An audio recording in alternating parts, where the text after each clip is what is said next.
Good morning, everyone, and welcome to today's MPG Primer session. I am very excited to introduce our speaker for today, Dr. Nikita Moshkov.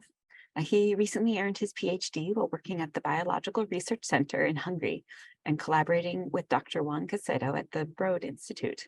His research interests are related to applications of machine learning and computer vision to biological problems, in particular, the representation of learning for cell morphology.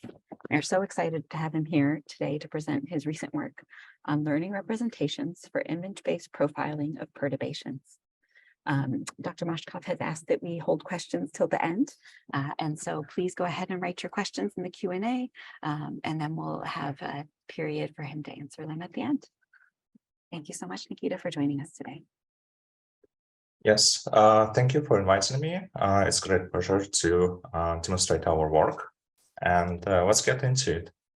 So the title of the talk is Learning Representations for Image-Based Profiling of Perturbations, and our work is solely based on cell painting assays.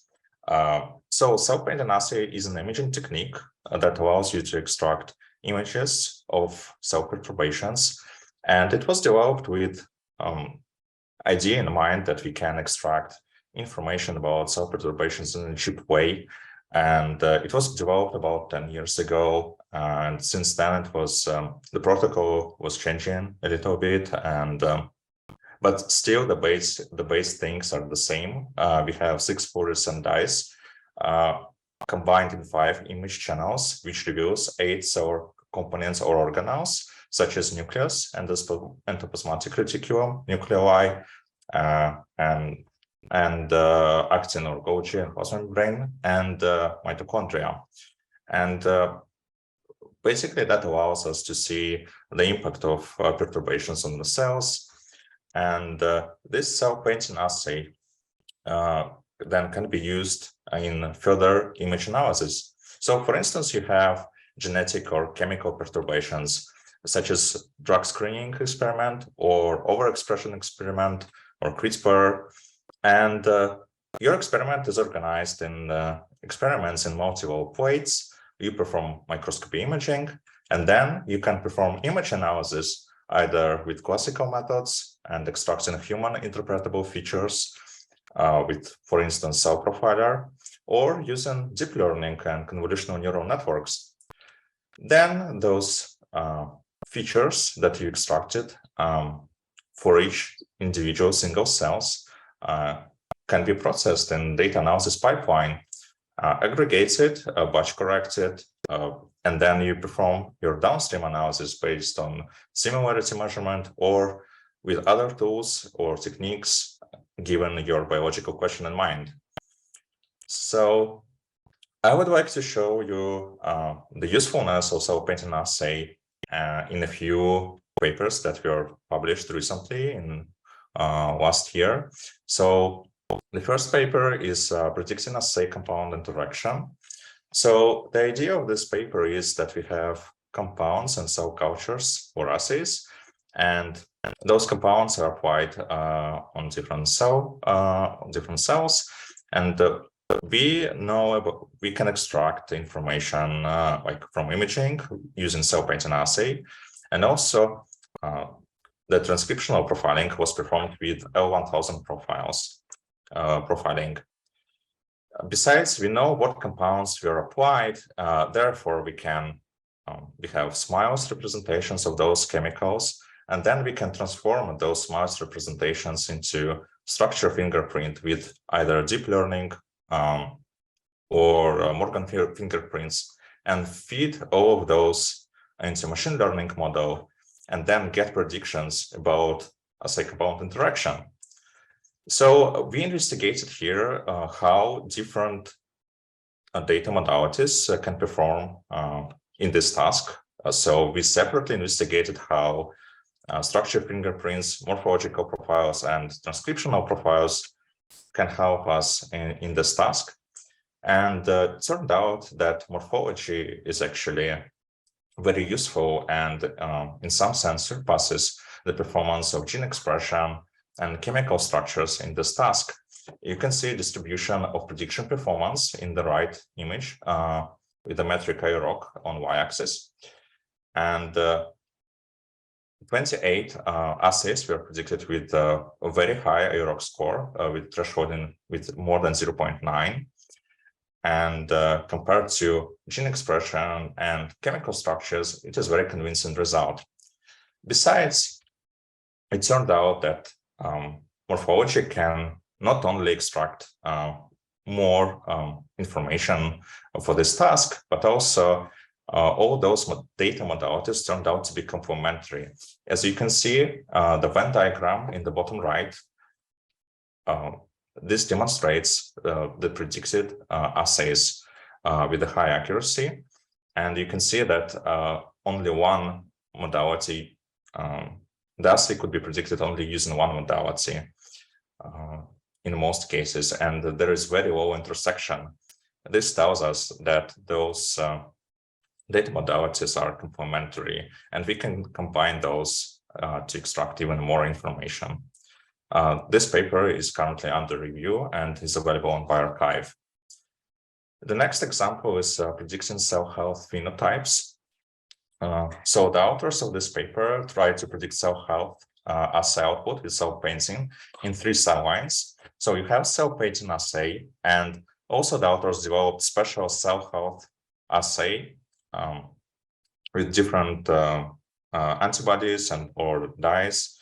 And after that, they extracted cell health phenotypes and tried to build a regression model for each cell health phenotype separately using, so they built regression models for each cell health phenotype and tried to predict it using cell painting measurements. So they used a linear regression because they had not so much data, and it helped for interpretability of the results. So you can see an example of cell health image in the bottom left, and in total there are 70 phenotypes. For example, dead cells, count of dead cells, S-phase, cells counts, or DNA damage. So those are phenotypes that were predicted using cell painting measurements, and different groups of those morphological features extracted from cell painting images were useful or not useful, as you can see in this heat map. So for instance, so those features were grouped in 3 groups: cells, cytoplasm, or nuclei, depending on the location of feature extraction, and from 5 cell painting channels. And you can see the importance of different groups of those features. For instance, radial distributions for cells in HEP channel was very helpful to predict cell health phenotypes, or granularity in DNA channel in nuclei was also very helpful. But some features, for instance, intensity in cytoplasm in ER channel, was not that useful. Same for DNA. So, but all in all, the conclusion was that cell painting captures complex cell health phenotypes using a rich variety of morphology feature types. And the last work that I wanted to present as an example of usefulness of cell painting is lung cancer variant impact prediction. So the idea was that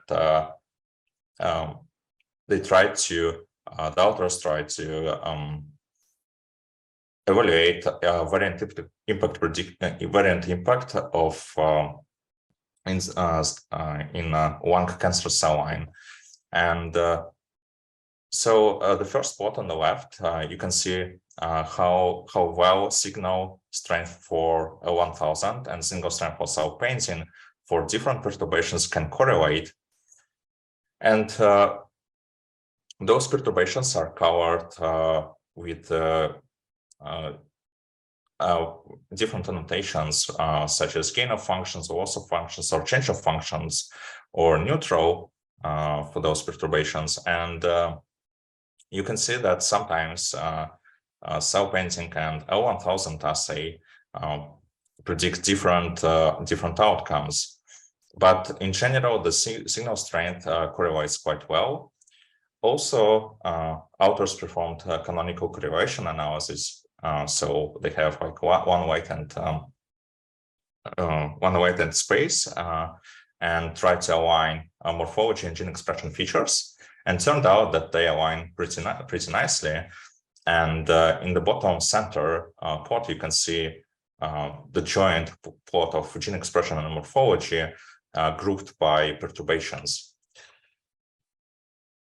And cell painting predictions turned out to be consistent with transcriptional profiling predictions.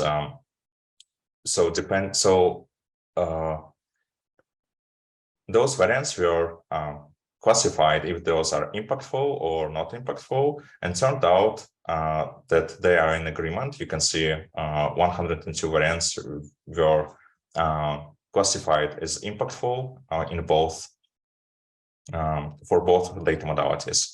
But cell painting could actually capture even more individual variants that are impactful compared to L1000 assay. So all in all, cell morphology turned out to be very useful for variant impact phenotyping. This is a good segue to sources of features that can be used for this data analysis. So you see in previous works that I demonstrated, most of the works used classical features extracted with Cell Profiler. And the last work that I demonstrated used the features extracted with pre-trained convolutional neural network with ImageNet. And most of the works nowadays use either classical features or pre-trained features of different convolutional neural network architectures. So we were thinking, okay, what if we train our own convolutional neural network using cellular images in a weakly supervised way? Also, I would like to introduce some patent datasets that we were used for benchmarking. Those are gene expression and 2 compound screens datasets. Those were captured in the Broad Institute, and those are historical datasets. I think BBC22 is about 10 years old, and other 2 about 5 or 6 or so. And so a few words about classical features. So like I said, classical features are usually captured with Cell Profiler. And this allows you to capture human interpretable features in different groups, such as area, size, color distributions, or shapes, and grouped into different locations of the cell, such as nuclei, cytoplasm, or the cell in general. And afterwards, you can analyze the distributions of those features and build feature vectors for further analysis. But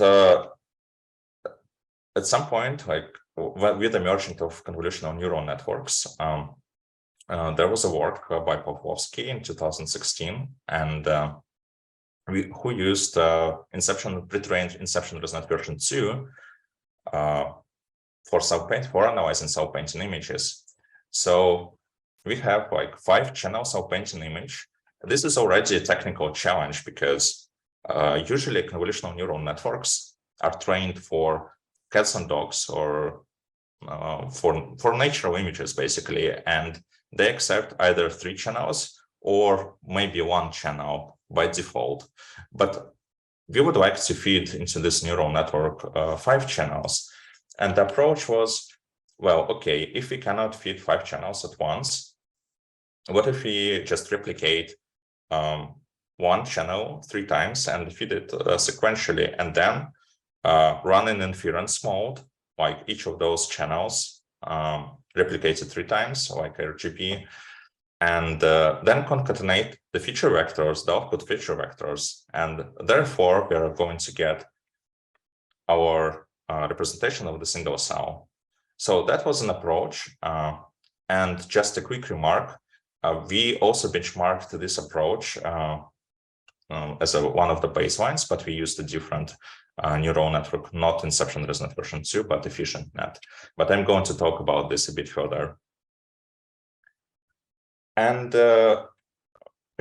well, we are going to talk about training now. So weekly supervised learning approach was initially introduced by Caicedo in 2018 in the pilot experiment on a subset of lot dataset.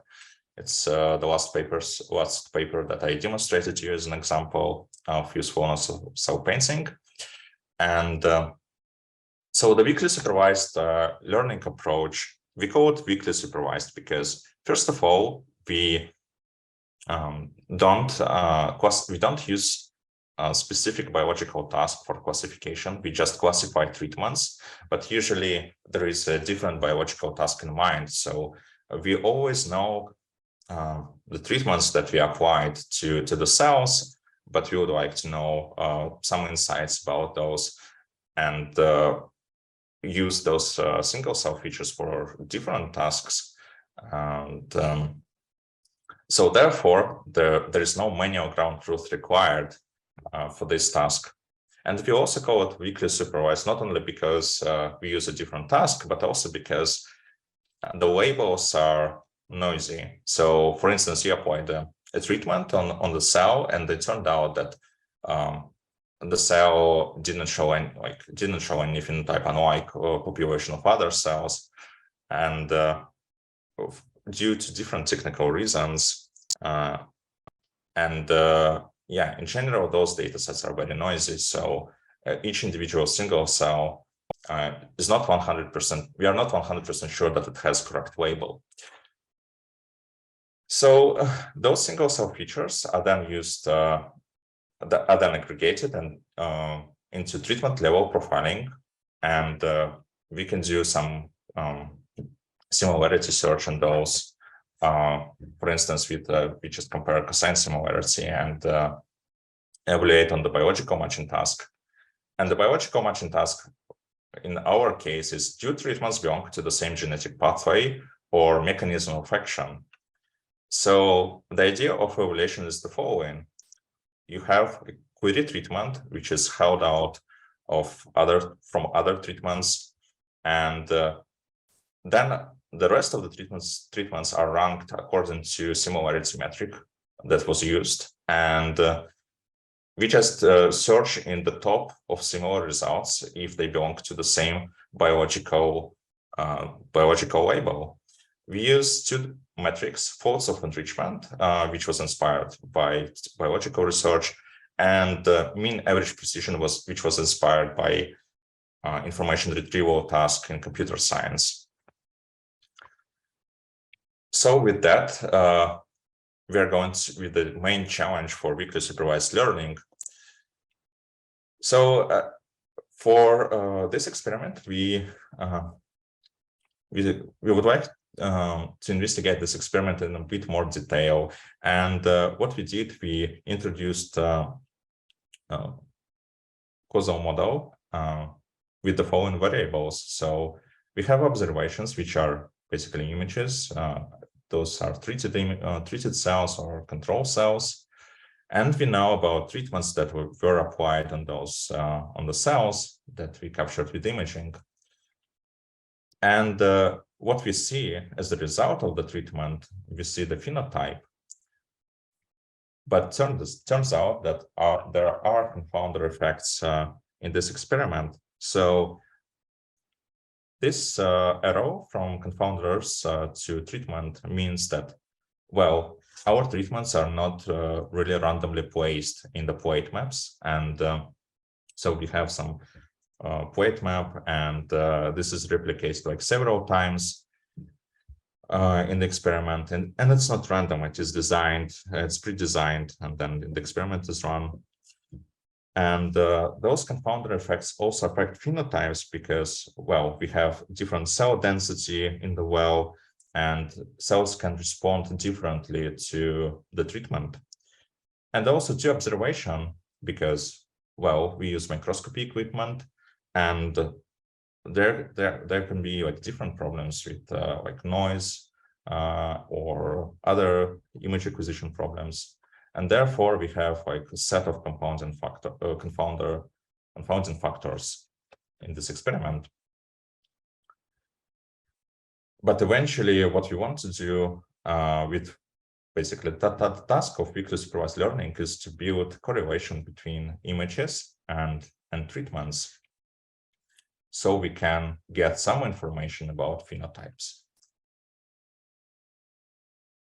And the goal of all this experiment is to identify such a training strategy for learning cellular features, so we could train a model and recover representations of phenotypes without confounders. Well, so now I'm going to talk about the intuitions we had when we were investigating the issue with confounders and why confounders are the issue. So we tried two validation strategies. So I remind you that the task was to classify treatments. It is a pretext task.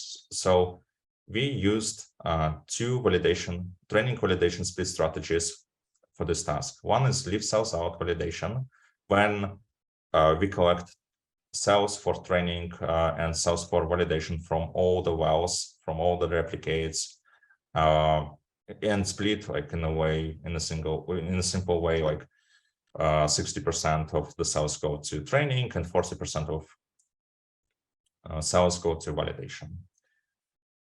And we also tried leave plates out validation. So when we have a set of plates and the cells from those plates go only either to training or to validation.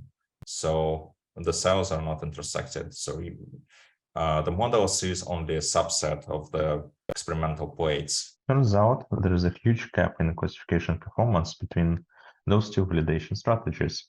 You can see the classification results in the slide. Precision on x-axis and recall on y-axis. Each point is the class blue for leave cells out and orange for leave plates out validation strategy.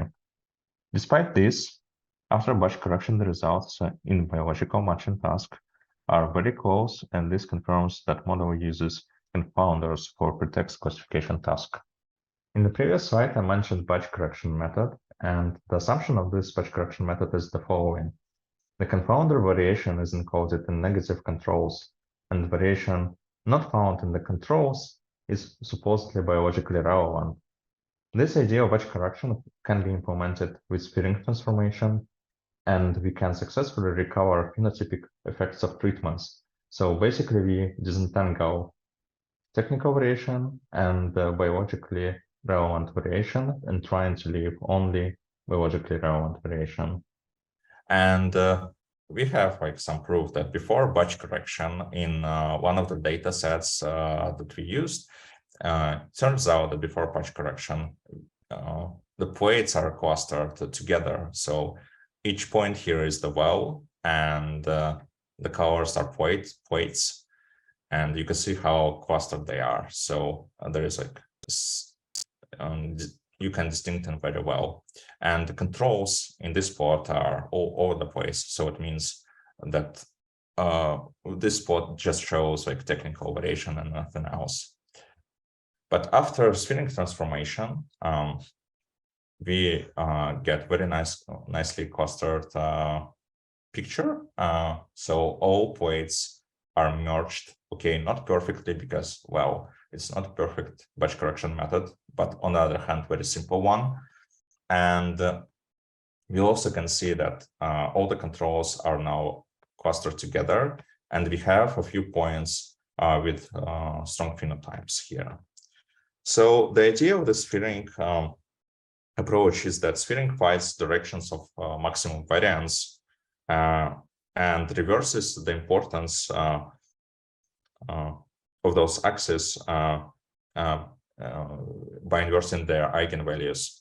So for instance, if you had like very high signal for some feature before batch correction, after batch correction, this feature would be like wouldn't have almost any impact. Yeah, that's the idea of this batch correction. So the next the next intuition that we had, okay, well, if you have those batch effects, probably the weak effect treatments that we have in our experiment, probably we cannot really distinguish them from the controls because, well, for weak effect treatments, the difference, I mean, the phenotype signal is hidden behind the batch effects, behind confounding factors. So therefore, we performed the experiment to confirm this. So we have our 3 benchmark data sets, and what we did, we split those data sets into 3 subsets with 20% of weak, medium, or strong treatments. And as a baseline, we used all the treatments from those data sets. And we performed our biological matching task. So on the x-axis, we have mean average precision, and on the y-axis, folds of enrichment metrics with baselines, cell profiler, with cell profiler baseline. And you can see the nice trend in most of the data sets. So starting from weak, very low performance below the baseline, going to median, and using only strong treatments. But surprisingly, in this data set, if we use all the treatments, performance actually goes down. Unlike other 2 compound screens data sets, the possible reason for that is that BBC37 data set is very small. It has only 5 plates, unlike compound screen data sets. So, so with this experiment, we were convinced that using strong treatments is the way to design better data sets for training feature extraction models from cellular images. And with all this intuition that we gathered before, we created a combined cell painting data set. So besides the 3 benchmark data sets that we already had in UTOS cell line, we added 2 more data sets, links and word with a different cell line.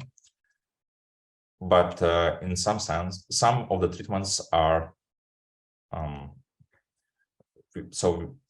intersecting between data sets. So for instance, BBC22 and 36 have about 300 treatments in common that we selected. And the selection was also based not only on the strength of the treatment, but also we tried to design a data set. And so we are going to have like as much common treatments as possible, especially between cell lines. Unfortunately, we got only 124 links, but still, it is something. And in total, we have 480 classes, 90 classes. So besides treatments, we have also 2 control classes, DMSO from compound screen datasets and MCE from genome expression datasets. And in total, this dataset is 8.3 million cells. More than half of those are controls. And you can see also the distribution of the treated cells by source from which dataset we actually extracted those. And this combined cell painting dataset is available in Cell Painting Gallery. So, and one more thing. So this dataset is not only phenotypically diverse, but also technically diverse. So we tried to get different types of signals. So the model can learn all of those. Speaking about learning, so I would like to have to tell a few words about training the model. So Cell Painting CNN1 was trained using this data set that I introduced in the previous slide. And what we do first, we perform image compression and normalization. Then we crop the single cells, and starting when the training starts, we balance the classes for each training epoch, because as you could see in the previous slide, we have too many controls, and some treatments also have too many cells, and the data set is very unbalanced. So it is a good idea to balance it.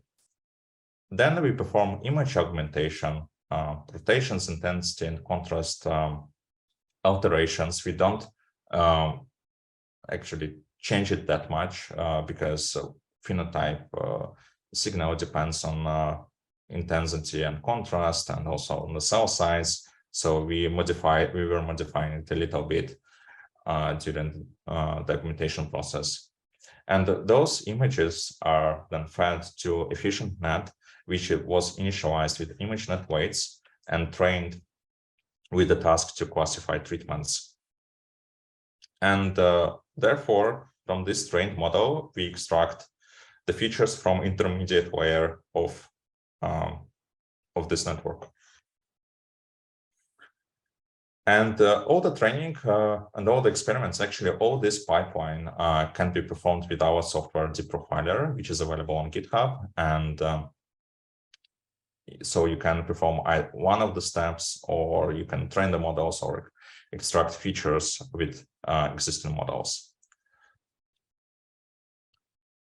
And so about the performance of this model, it turned out that this diversity idea helped a lot. So you can see the baselines, cell profiler in pink and ImageNet in olive, and cell painting dataset result in cyan. So you can see the difference right against the baselines. And also in green, those are models that were trained using only the same data set. So in most of the cases, self-painting, actually in 2 out of 3 cases, self-painting could help us to get better performance. And in BBC36 dataset, it turned out to be like on par with the same if we use the same data set. But on the other hand, we don't really expect it to be better like all the time. If it has like the same performance, I think it is also a good result, because it means that this data set that we designed and the model that we trained is universal, at least for cell painting images. Also, coming back to batch correction, I would like to show you the impact of batch correction. For instance, we have 3 modalities. The features extracted with trained self-painting CNN and 2 baselines. And you can see how important batch correction is for all of those feature extraction methods. If you start without any batch correction, you start with a very low mean average precision score in biological matching task. But once you get more, apply more batch correction, your result is going to be better and better until it reaches some sweet spot around 10 to the minus 3. It is a spherical regularization parameter. And after that, the performance goes down a little bit, especially you can see it in BBC22 dataset for cell profiler features, but also for BBC36. So that means that batch correction method is actually destroys the real phenotypic signal. So it should be also tuned a little bit and before using. And besides quantitative analysis, we have some qualitative analysis for those 3 data sets. So you can see on the slide UMAP plots for representations that we extracted. And for instance, in TERF data set, we have very nice phenotypically relevant clusters for different biologically relevant annotations for different signaling pathways. For instance, PKA, RTK, and MAPK, those are very nicely clustered together and have very high signal. And in BBC22 and 36 datasets, it's a bit more messy because the datasets, especially BBC22, is a bit noisy. And also, I think there are some biological reasons behind that. So, but still we can extract some clusters. For instance, dopamine receptor agonist or antagonists are clustered together. It doesn't mean that all blue points in the cluster are actually of the same mechanism of action, but it means that most of them are. So, like I said, so it may be the case so that one of the treatments in this cluster may be not related to dopamine receptor agonists, but has the similar phenotype according to representations that were extracted. So all in all, our trained model is available on Zenodo, so you can download it and use it.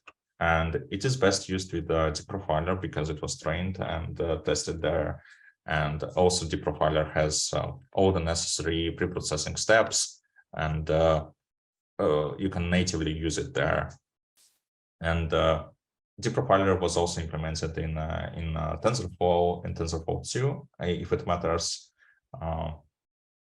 and freely available. So, and yeah, I would like to end my talk and thank you for your attention. And I would like to thank Juan Caicedo, who was leading this project, and all the people on the slide. I didn't find all the photos. I'm sorry for that, but everyone contributed to this work. And yeah, thank you for your attention. Thank you so much for your talk. And I realized I didn't even ask what time zone you're in right now. To be giving us a talk in our morning. It's 2 p.m. 3 p.m. Ah, not too bad then. One of the things I was wondering is to what extent do you think adding Z-stat considerations may improve the model's ability to do phenotyping? Like, do you think there is additional data in the third plane, or do you think that since it's monolayer right now for culture, that wouldn't add much to your precision or model? Yes, thank you for your question. Well, 3D phenotyping is actually an emerging field, and you indeed can extract more information if you use like a Z-stack, unlike 2D images. The thing is that I was working with 2D images mostly, and I didn't really work into 3D, but from what I know, 3D images can reveal some additional details, and phenotyping of cells using 3D imaging can actually help, especially in some applications. For instance, if you have spheroids and you would like to see like drug penetration, and in this case it would be very useful. But we did not use it, and we don't investigate it here. And then if anyone in the audience has any questions, please feel free to type them in the Q&A or raise your hand and we can have you voice your question. But I'm always full of questions, so I had a couple of other ones. And I was just wondering, do you think that there's ever a role for this kind of image profiling prior to selecting samples for single cell or single nuclear sequencing, such that samples could have perhaps be better matched or have some sort of QC filtering by imaging preceding the sequencing? I'm not sure if I follow the question. I'm sorry. You mean this?